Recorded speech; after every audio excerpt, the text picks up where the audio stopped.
सभी को नमस्कार दोस्तों। आज का वीडियो बहुत खास होने वाला है। आज हम बात करेंगे यूपीएससी 2024 प्रीलिम्स की कुछ इंपॉर्टेंट बातों के बारे में। जैसे हमें कहाँ से शुरू करना है। बहुत सारे बच्चों का कमेंट ये आता है, मैसेज आता है कि सबसे इम्पोर्टेंट बात क्या है जो हमें ध्यान रखनी है प्रीलिम्स के लिए। तो सबसे पहले आपको क्या करना चाहिए कि एटलीस्ट यूपीएससी प्रीलिम्स के जो 5 साल के पेपर है उनका एनालिसिस करना चाहिए। और विशेषकर जैसे 2023 का पेपर हम देखते हैं, कितना बदलाव था उस पेपर में। उसमें लगभग 50% आपको पता है कि क्वेश्चन किस टाइप के थे। जो युग्म वाले क्वेश्चन हैं उनको थोड़ा सा सोल्व करना मुश्किल काम होता है। इसके अलावा जैसे 50 क्वेश्चन थे जो हमेशा जो अलग फॉर्मेट है उसके हिसाब से थे। तो आगे 2024 का यूपीएससी का पेपर कैसा रहेगा आपको पता लग गया होगा कि कैसे यूपीएससी आजकल पेपर को कितना टफ कर रहा है, विशेषकर प्रीलिम्स एग्जाम को लेकर।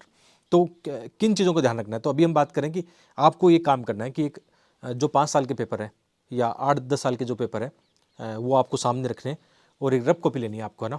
और उसमें आपको एनालिसिस करना है कि जैसे 100 क्वेश्चन आते हैं एक साल में, तो किस टॉपिक के कितने क्वेश्चन आते हैं।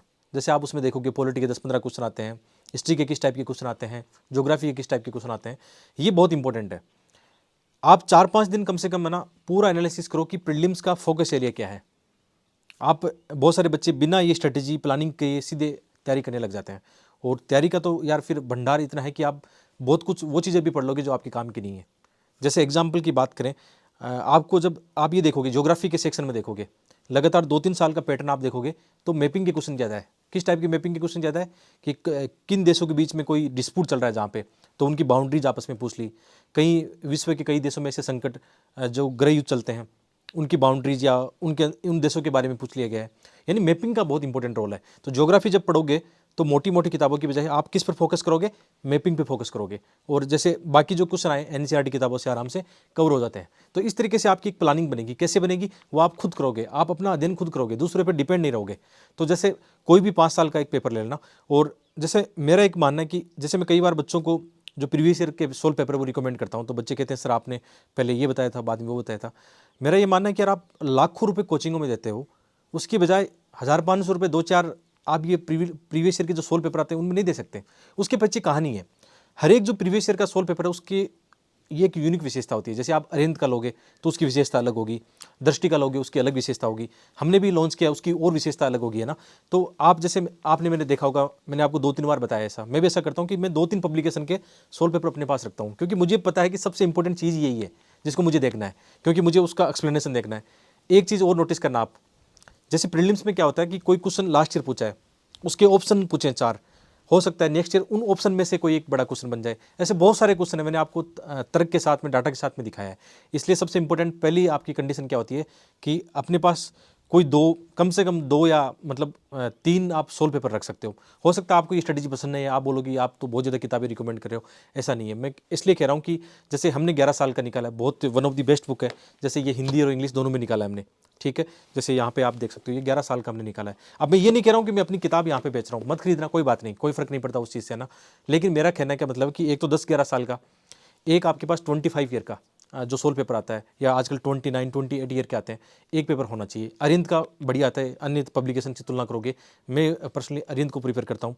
दिशा पब्लिकेशन का भी है लेकिन उसका मुझे उतना अच्छा नहीं लगा, उसके अंदर का जो कंटेंट है एक फेयर ओपिनियन है, उतना अच्छा नहीं लगा। अरिहंत उससे ज़्यादा बढ़िया लगा।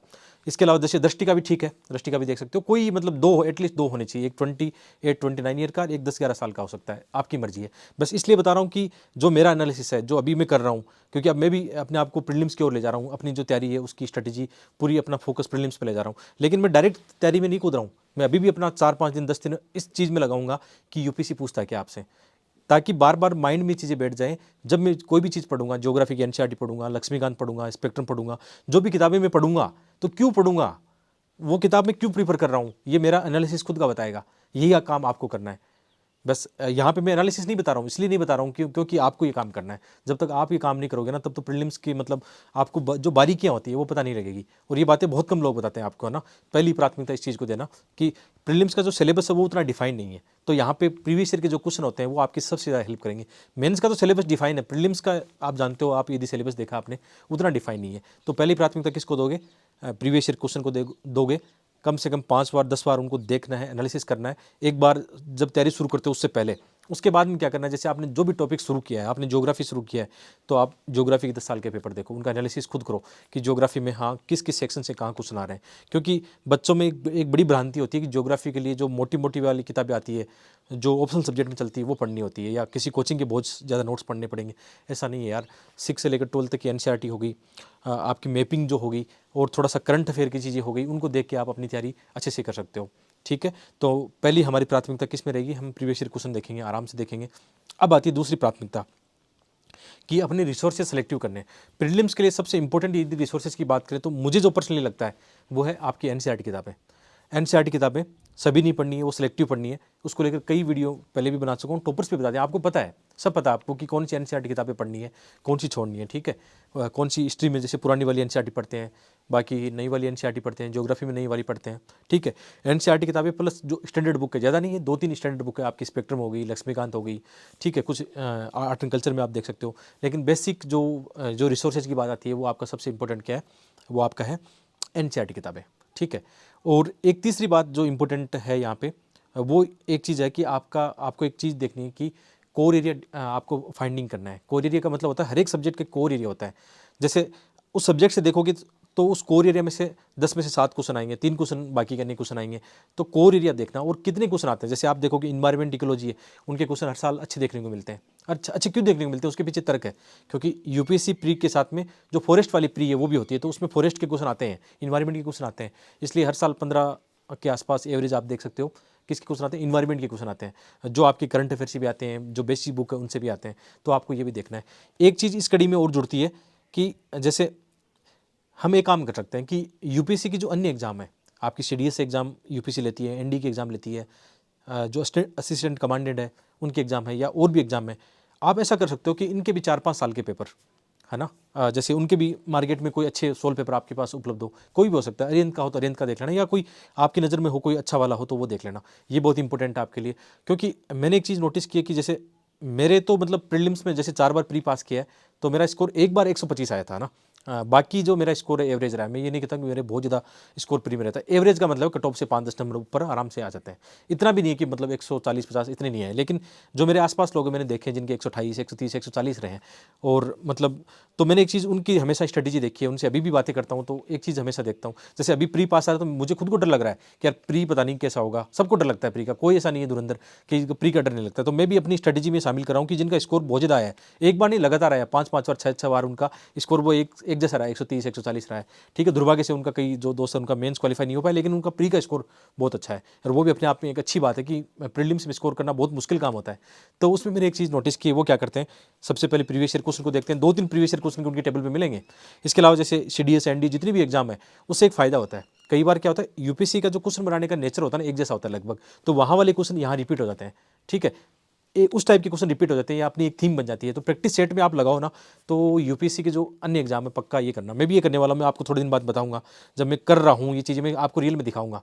जो सीडीएस सीपीएफ सबके पेपर मंगाने वाला हूँ मैं, ये स्ट्रेटेजी में शामिल करने वाला हूँ। और फिर इसके बाद आती है मॉक टेस्ट लगाने अपने को। अब मॉक टेस्ट में 2 बात आती है कि देखो आपके पास पैसे हैं तो कोई भी टेस्ट सीरीज ज्वाइन कर लो, बहुत सारे पैसे पड़े हैं आपके पास तो कोई दिक्कत नहीं है। एक प्रॉपर वे में आपको एक पेड टेस्ट सीरीज ज्वाइन कर सकते हो अच्छी वाली। अब मैं रिकमेंड नहीं करूँगा कौन सी अच्छी है, मैं वैसे भी बहुत ही कम कोई कोचिंग का कंटेंट या कोचिंग रिकमेंड करता हूँ, तो वो आपकी मर्जी देख लेना।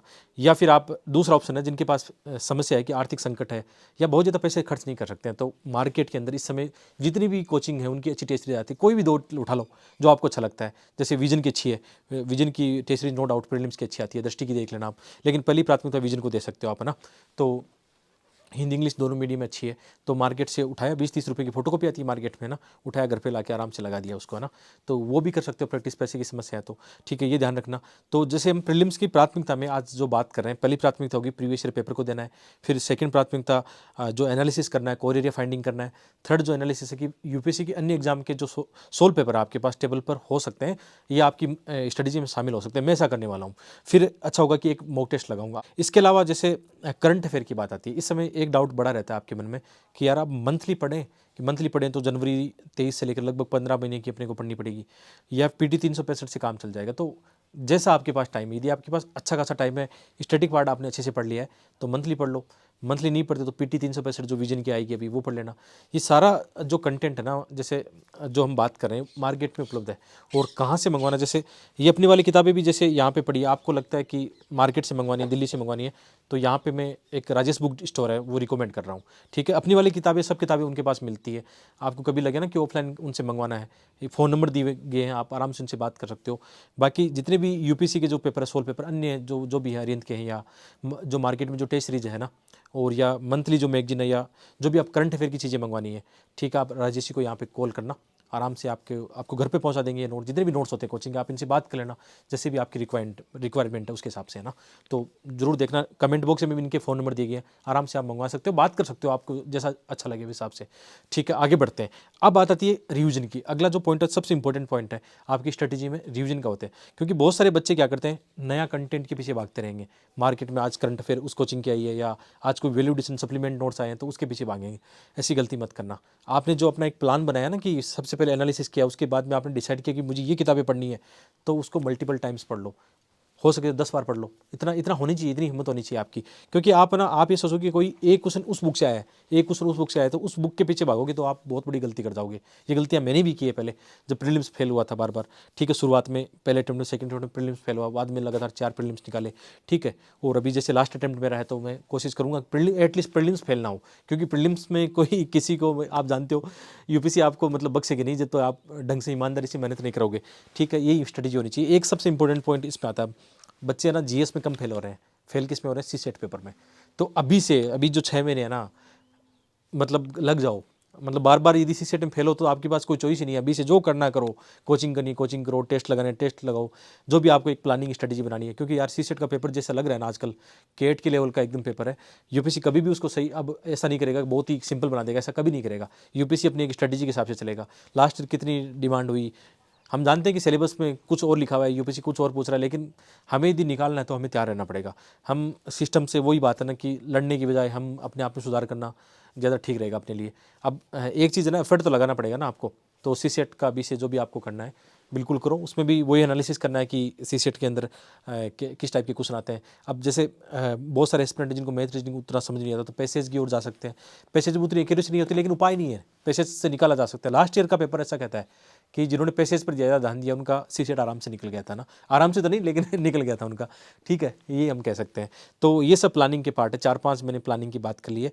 यदि आपकी कहानी समझ में आती है तो तुरंत लग जाओ, समय अच्छा है, मौसम भी अच्छा है, अभी अच्छा माहौल होने लगा है पढ़ने के लिए। स्टूडेंट के लिए मेरे हिसाब से ना सबसे बेस्ट ये टाइम होता है, क्योंकि इस समय ज़्यादा गर्मी नहीं रहती और माइंड शांत रहता है, और सुबह आप जल्दी उठ सकते हो।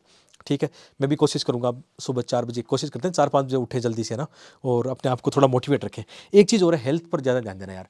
आप आलसी रहोगे तो पढ़ाई कम होगी। आप थोड़ा सा एक्टिव होके, थोड़ा सा सुबह अर्ली मॉर्निंग उठते हो, दौड़ भाग करते हो, थोड़ा सा और दौड़ भाग कर लिया करो ना।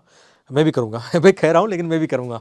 जैसे बात वो आपको बोल रहा हूँ, मैं खुद इंप्लीमेंट करूँगा अपने आप पर, है ना। ऐसा थोड़े दिन बाद में, जो मैंने बताया था ना कि आजकल जो वीडियो आएंगे थोड़े दिन बाद में पढ़ाई वाले आएंगे, कि मैं अब कैसे पढ़ रहा हूँ, आपके साथ अपनी चीज़ें साझा करूँगा ना। और पढ़ाई वाला करंट अफेयर के कुछ वीडियो चलते रहेंगे। बाकी जो और स्टडी के जो वीडियो अभी थोड़े 5-6 महीने के लिए, आप मुझे माफ़ी देना इस चीज़ में, क्योंकि मेरे लिए भी ये एक, मतलब आप कह सकते हो ये आत्मसम्मान की लड़ाई बाकी है लास्ट वाले में। ठीक है, तो ऐसे ही प्यार देते रहना, मिलते रहना। और बाकी जो अपनी किताबें भी आप वेबसाइट चेक करना नीचे लिंक पे, जो 11 साल वाली है उसकी मैंने PDF लॉन्च कर दी है। ठीक है, अपनी जो studieswithdj.com जो वेबसाइट है ना, उस पर आपको मिल जाएगी। बहुत सारे और भी नोट्स है, देख सकते हो, डिस्क्रिप्शन चेक करना अपनी दोनों वेबसाइट का। मिलते हैं एक और वीडियो में। और राजेश जी की जो मैंने बीच में बताया था, आप उनको कॉल करके या WhatsApp मैसेज करके उनसे किताबें, नोट्स वगैरह जो भी आपको चाहिए ऑर्डर कर सकते हो। बहुत बहुत धन्यवाद।